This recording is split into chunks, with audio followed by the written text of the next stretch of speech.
दिमाग का सामान्य से अधिक तेजी से विकसित होना इंसान के लिए अच्छा नहीं बल्कि खतरे का संकेत है।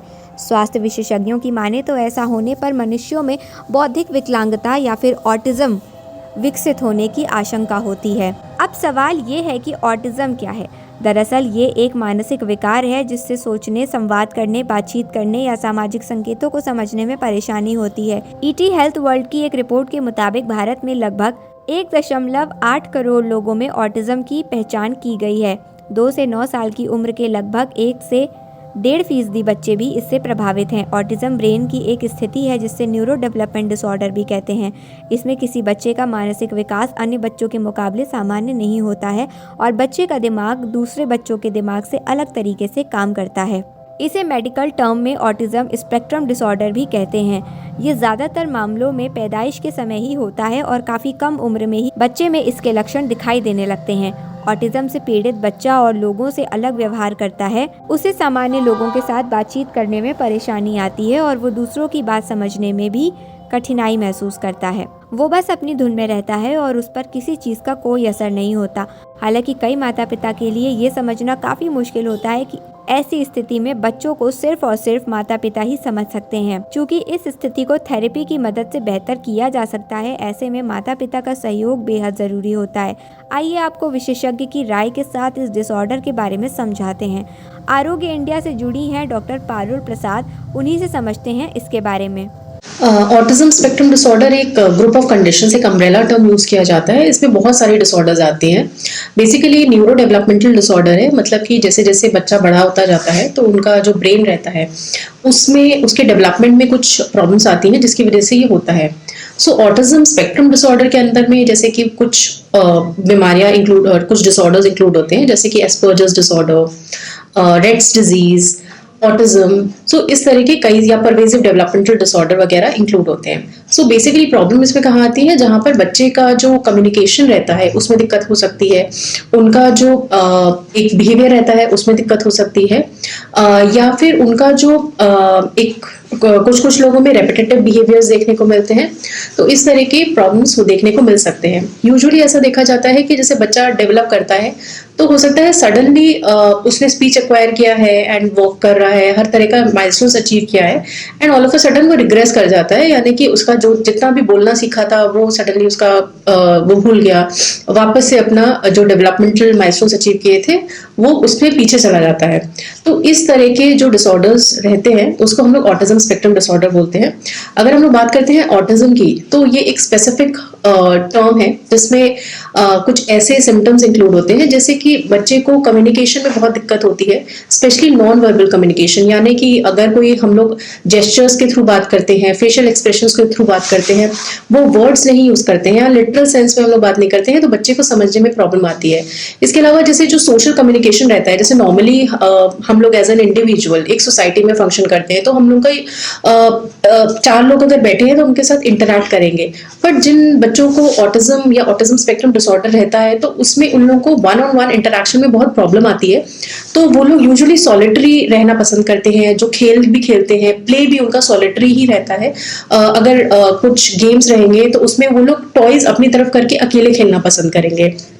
इसके अलावा कुछ ऐसे रेपिटेटिव बिहेवियर्स भी रहते हैं, जैसे कि वो अपने हैंड को कुछ स्पेसिफिक मूवमेंट करेंगे, टिप टो करके वॉक कर सकते हैं, या फिर बहुत चीज़ों को लेके बहुत स्पेसिफिक या पेक्यूलियर रहते हैं, जैसे उनका खाने पीने को लेके बहुत ही स्पेसिफिक तरह से खाते हैं, स्पेसिफिक कलर का खा सकते हैं, स्पेसिफिक टेक्सचर का खा सकते हैं।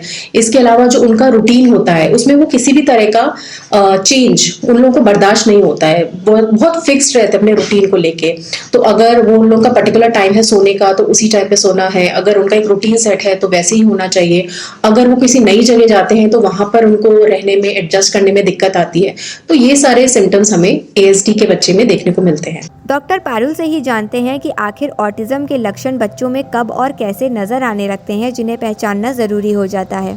सो यूजुअली बिकॉज ये एक न्यूरो डेवलपमेंटल डिसऑर्डर है तो धीरे धीरे जैसे जैसे बच्चा बड़ा होता जाता है तो ये हमें सिम्टम्स देखने को मिलते हैं। इनिशियली बहुत मुश्किल हो जाता है बच्चों के पेरेंट्स के लिए ये समझ पाना कि क्या कुछ प्रॉब्लम है क्या हमारे बच्चे में।